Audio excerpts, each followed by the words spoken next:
Hello बच्चों, physics touch परिवार में आपका स्वागत है।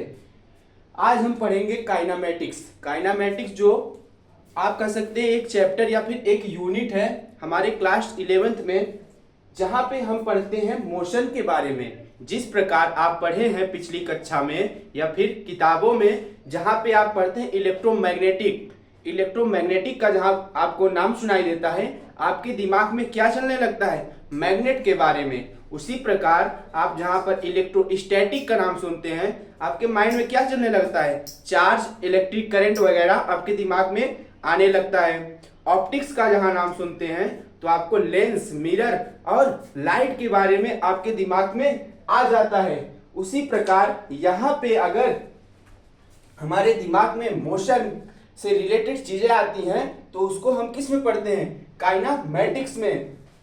तो काइनामेटिक्स होता है क्या? क्या होता है बच्चों? काइनामेटिक्स होता है, यहाँ पे हम उसकी डिफिनीशन क्या लिखे हैं, देखिए, the study of motion of an object is called kinematics, यानी कि गति के बारे में अध्ययन करना काइनामेटिक्स कहलाता है। आइए बच्चों देखते हैं कि रेस्ट और मोशन में क्या अंतर है। अगर हम आपसे पूछेंगे कि रेस्ट क्या चीज होती है, रेस्ट की डिफिनीशन बताएं, तो आप रेस्ट को कैसे डिफाइन करेंगे? बताइए, आप रेस्ट को आप डिफाइन कैसे करेंगे? रेस्ट को डिफाइन करने के लिए जैसे हम बता रहे हैं, ये बोर्ड है ना, आप यही बेसिक सी सिंपल वे में बताएं कि जैसे सर ये बोर्ड है, ये रुका हुआ है, एक स्थान पर टिका हुआ है, हिल डुल नहीं रहा है, चल नहीं रहा है, तो ये क्या है? रेस्ट में है। और जैसे मैं यहाँ पे चल रहा हूँ, आपसे बात कर रहा हूँ, आपको पढ़ा रहा हूँ, यहाँ से यहाँ तक चल रहा हूँ, तो मैं क्या मोशन में हूँ ना। इसी बेसिक बेस में आप सब समझा सकते हैं कि रेस्ट ये होता है सर, मोशन ये चीज होता है।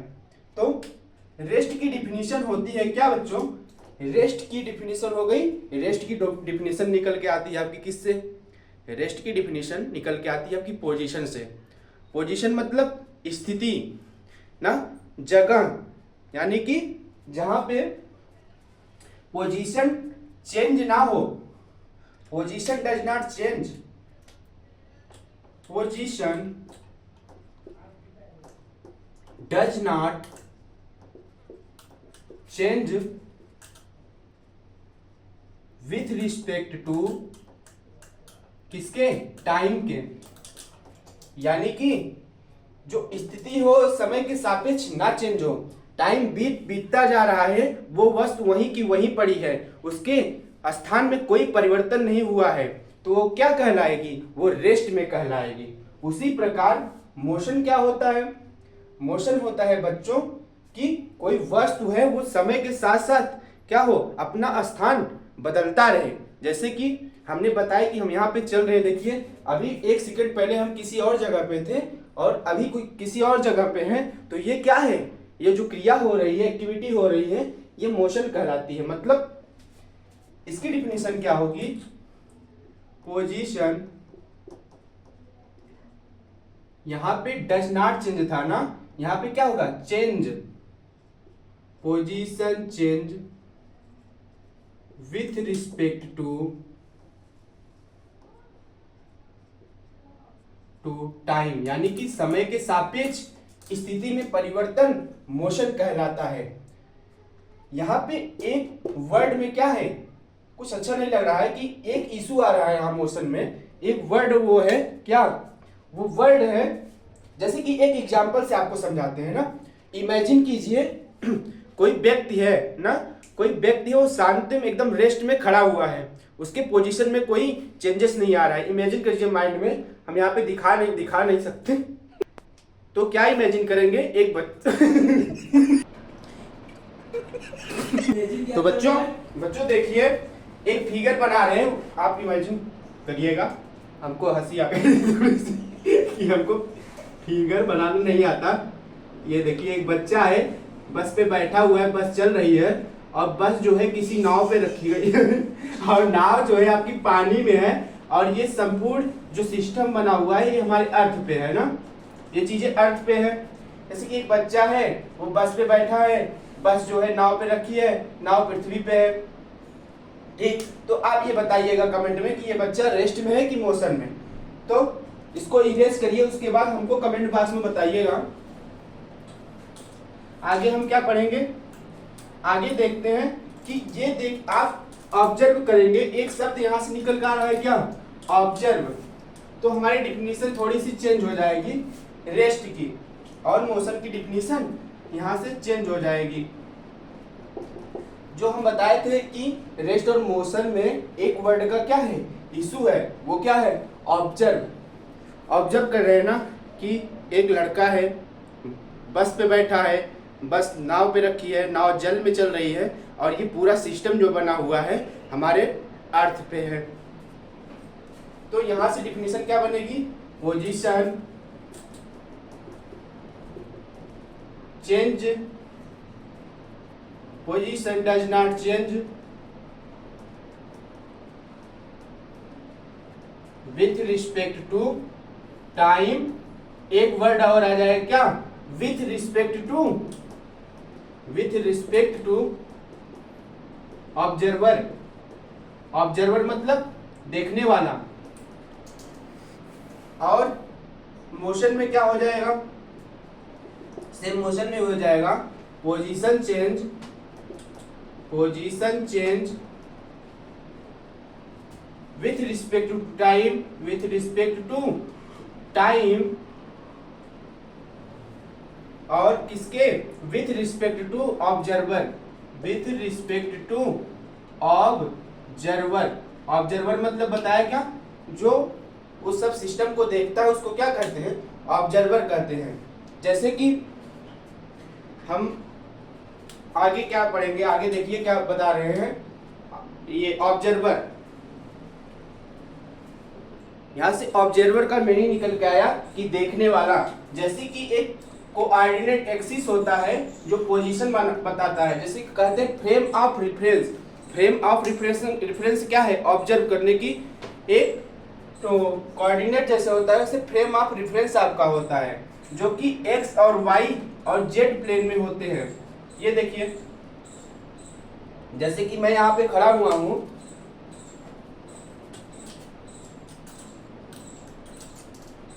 फ्रेम ऑफ रेफरेंस,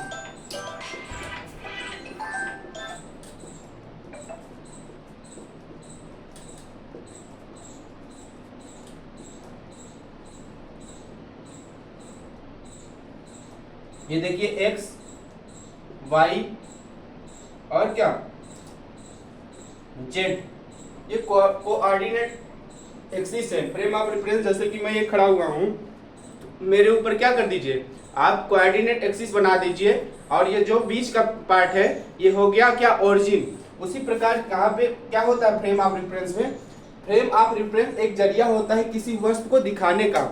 जैसे कि ये कमरा है ना, इस कमरे से इस कोने से उस कोने के बीच की दूरी क्या होती है, वो डायगोनल होती है। ये पॉइंट होता है आपका ओरिजिन, जो 0,0,0 होता है, और ये एक्सिस है एक्स, ये वाई, ये जेड ना।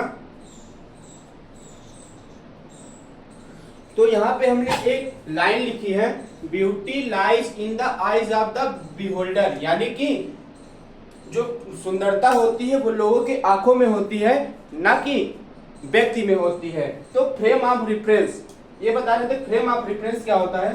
फ्रेम ऑफ रेफरेंस जो बताता है पोजीशन को बताता है। जैसे कि मेरा फ्रेम ऑफ, मुझे बताने के लिए, मेरा इंट्रोडक्शन जानने के लिए आपको क्या करना पड़ेगा, मेरी पूरी बायोडाटा जानने के लिए आपको क्या करना पड़ेगा, आपको मेरा नाम पता सब कुछ जानते रहेंगे, तभी आप कहेंगे कि, तभी आप मेरा फ्रेम ऑफ रेफरेंस बता पाएंगे। फ्रेम ऑफ रेफरेंस का मतलब होता है एक जरिया किसी वस्तु की पोजीशन बताने का। जैसे कोई वस्तु है वो कहाँ पे रखी है उसको बताने के लिए क्या करेंगे, आप फ्रेम ऑफ रेफरेंस का यूज करेंगे। फ्रेम ऑफ रेफरेंस कुछ होता नहीं है, बस एक जरिया होता है किसी वस्तु की पोजीशन यानी स्थिति को बताने के लिए फ्रेम ऑफ रेफरेंस का यूज किया जाता है। इसमें होते हैं क्या, एक्स वाई जेड आपको बता दिए, एक्स वाई जेड कोऑर्डिनेट होते हैं और पोजीशन वेक्टर होते हैं। पोजीशन वेक्टर बच्चों, पोजीशन वेक्टर क्या होता है, एक्स आई कैप प्लस वाई जे कैप प्लस जेड के कैप ना। अगर कोई पूछेगा कि 1 2 3 यानी कि एक 1 2 3 जो है आपके कोऑर्डिनेट है, इसको आप पोजीशन वेक्टर में कैसे बताएंगे, इसकी पोजीशन कहाँ पे है 1 2 3 की, तो आप बताएंगे x पे 1 पे है ना, y पे कितने पे है 2 पे है, और z एक्सिस पे 3 पे है। तो इसकी पोजीशन आप इस तरीके से बता सकते हैं। तो ये जरिया था क्या, फ्रेम ऑफ रेफरेंस जरिया था किसी वस्तु की पोजीशन स्थिति के बारे में बताने का। आगे हम क्या देखेंगे, तो आगे हम देखेंगे तो जो फ्रेम ऑफ रेफरेंस होता है पोजीशन को बताता है, और उसके कुछ क्या होते हैं, फ्रेम ऑफ पोजीशन बताने के लिए कुछ पैरामीटर्स होते हैं, पोजीशन स्थिति को बताने के लिए कुछ पैरामीटर होते हैं, जिसमें से एक है डिस्टेंस और डिस्प्लेसमेंट। डिस्टेंस क्या होती है, किसी वस्तु द्वारा चली गई क्या लंबाई को क्या कहते हैं, डिस्टेंस कहते हैं। मान लीजिए किसी पॉइंट ए से किसी पॉइंट बी तक जो लंबाई होती है वो क्या होती है, डिस्टेंस। डिस्टेंस को आप क्या करेंगे, मान चलिए आप किसी ए पॉइंट से बी तक चले, फिर बी से सी तक आए, सी से डी तक आए, डी से ई तक आए ना, तो A B C D E ये पांचों पॉइंट क्या होंगे, आपस में ऐड हो जाएंगे, A plus B plus C plus D जो भी आएगा तब वो क्या होगा, डिस्टेंस निकल के आएगा।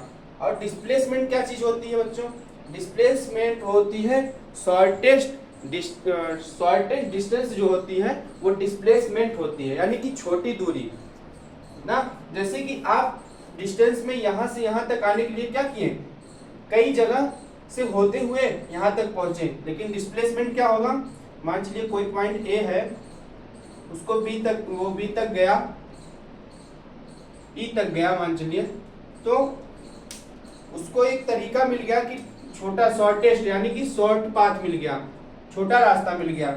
जैसे कोई व्यक्ति होता है, हम ही आप कहीं जाते हैं तो कहते हैं शॉर्टकट कर चलो ना, छोटे रास्ते से चलो। आप घूम फिर के जाते हैं तो आप बहुत लंबी दूरी तय करते हैं, 10 किलोमीटर जाना है तो आप 10 किलोमीटर जो है कोई शॉर्टकट रास्ता होता है, आप 5 किलोमीटर से ही उसको पहुंच सकते हैं वहां पे, तो वो क्या हो जाता है, डिस्प्लेसमेंट हो जाता है। तो वही छोटा जो रास्ता होता है वो क्या कहलाता है, डिस्प्लेसमेंट कहलाता है आपका। डिस्टेंस जो होता है वो क्या होता है, डिस्टेंस में सिर्फ मैग्नीट्यूड होता है, उसमें डायरेक्शन नहीं होती है। डिस्टेंस में सिर्फ मैग्नीट्यूड होता है, उसमें डायरेक्शन नहीं होता है ना। जबकि आपका डिस्प्लेसमेंट में एक डायरेक्शन होता है।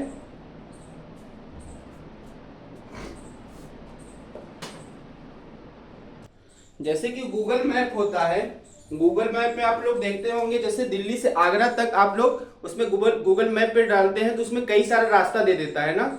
जैसे जैसे उस रास्ते पे आप चलते हैं आपको शॉर्टकट दिखाने लगता है, जो शॉर्टकट मतलब शॉर्टेस्ट पाथ होता है आपको दिखाने लगता है, वो क्या होता है, डिस्प्लेसमेंट। और जो जिसमें डायरेक्शन होती जाती है, मतलब कई सारे रास्ते दिखाते जाते हैं कि इस जगह जाए तो यहाँ पे रेस्टोरेंट है, पेट्रोल पंप है, एक डायरेक्शन देता है कि इस जगह से जाएंगे तो ये चीजें मिलेंगी, डायरेक्शन दे रहा है। तो क्या हो गया, जिसमें डायरेक्शन भी हो और मैग्नीट्यूड हो, डिस्प्लेसमेंट होता है। और डिस्टेंस क्या होती है, जिसमें सिर्फ मैग्नीट्यूड होता है वो डिस्टेंस होता है। डिस्टेंस आपकी कैसी क्वांटिटी है बच्चों, डिस्टेंस जो होती है आपकी स्केलर क्वांटिटी होती है ना। हमने आपको क्वांटिटीज पढ़ा दिए थे इसके पहले वाले वीडियो में, नहीं पढ़े हो तो देख लीजिएगा। और डिस्प्लेसमेंट जो होता है वेक्टर क्वांटिटी होती है, ठीक। आगे देखिएगा, एक एग्जांपल और हम बच्चों कह सकते हैं, जैसे कि आप बाइक लेके अपने घर से निकल जाते हैं बिना किसी को बताए, और रात में क्या करते हैं, घूम टहल के आते हैं, उसका ऑडोमीटर जो रहता है वो क्या करता है, डिस्टेंस को नापता है ना। डिस्टेंस को जहां जहां आप जाएंगे उसको ऐड करता जाता है सिंपल वे में, 1 किलोमीटर 2 किलोमीटर, ऐसे जितने किलोमीटर आप बाइक को या फिर कार को चलाते हैं उसके ऑडोमीटर में ऐड होता जाता है। तो वो क्या हो जाती है, उसकी डिस्टेंस हो जाती है। और डिस्प्लेसमेंट क्या होता है, डिस्प्लेसमेंट ये उसमें नहीं बताता है आपके कार या बाइक में, उसमें सिर्फ डिस्टेंस बताता है ना। तो डिस्प्लेसमेंट कहने की सेंस ये है कि शॉर्ट शॉर्टकट रास्ता, शॉर्टकट रास्ता क्या होता है, वो डिस्प्लेसमेंट होता है। तो बच्चों आज हमारा ये बेसिक था। आज क्लास इसकी स्टार्ट हुई किसकी, काइनामेटिक्स की, इसमें हमारा एक इंट्रोडक्शन ही था बस, कि इंट्रोडक्शन क्या था, काइनामेटिक्स के बारे में। इसको रिवीजन करते हैं क्या क्या पढ़े हम लोग।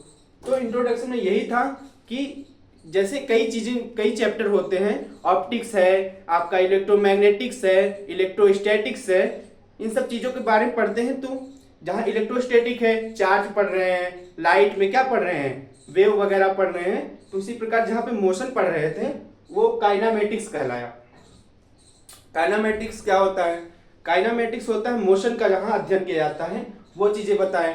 फिर हमने क्या समझाया आपको, रेस्ट, जैसे ये बोर्ड है रुका हुआ है ना, इसमें कोई वेलोसिटी नहीं है, v=0 है, तो ये क्या है, रेस्ट है। और क्या बताएं, और हमने बताया आपको मोशन के बारे में, मोशन यानी कि जिसकी पोजीशन में चेंजेस हो और क्या हो, कोई ऑब्जर्व करे। ऑब्जर्व जैसे कि सबसे बड़ा ऑब्जर्व का क्या है, कि जो जमीन है सबसे बड़ा ऑब्जर्वेशन सब व्यक्ति यही करता है, इस पृथ्वी से, इस जमीन से सब व्यक्ति क्या करते हैं, ऑब्जर्व करते हैं किसी चीज को ना, कि तारे उस जगह पे टिमटिमा रहे हैं, या फिर वो स्थान यहाँ से इतना दूर है, उस व्यक्ति का अगर यहाँ से इतना दूर है, ये चीजें क्या होती है, इसी पृथ्वी से नाप रहे हैं डिस्टेंस सब कुछ ना। तो सबसे बड़ा ऑब्जर्वर क्या है, हमारी अर्थ है। फिर पढ़े हम लोग डिस्टेंस के बारे में, दूरी के बारे में। दूरी क्या होती है, दूरी क्या होती है, एक लेंथ होती है जिसमें कई सारी दूरियां आपस में आराम से क्या होती हैं, सिंपल वे से ऐड की जा सकती है। और उसके बाद बताएं डिस्प्लेसमेंट। डिस्प्लेसमेंट में क्या बताएं बच्चों, शॉर्टकट रास्ता आपको अपनाना सिखाए, कि छोटा से छोटा किसी लंबी दूरी को छोटे दूरी में आप तय करते हैं, तो वो क्या कहलाता है, डिस्प्लेसमेंट कहलाता है। तो हमारा ये बेसिक चैप्टर काइनेमेटिक का इंट्रोडक्शन था। अगला इस पे चैप्टर हमारा 1-2 वीडियो इस पे और होंगे काइनेमेटिक्स पे, जिसमें हम इसको आगे पढ़ाएंगे। उसमें डिस्प्लेसमेंट के बारे में विस्तार से बताएंगे, स्पीड के बारे में बताएंगे, वेलोसिटी को बताएंगे, एक्सीलरेशन। जैसे कि कोई कार है तो मोशन में हम वो चीजें नहीं पढ़ते हैं, किस कारण मोशन हो रहा है वो नहीं पढ़ा जाता है। मोशन किस कारण हो रहा है वो चीजें नहीं पढ़ेंगे, वो कारण क्या क्या है, फोर्स नहीं है, टॉर्क नहीं है, और भी फ्रिक्शन वगैरह नहीं पढ़ेंगे, क्योंकि मोशन की क्यों होता है ये नहीं पढ़ रहे हैं।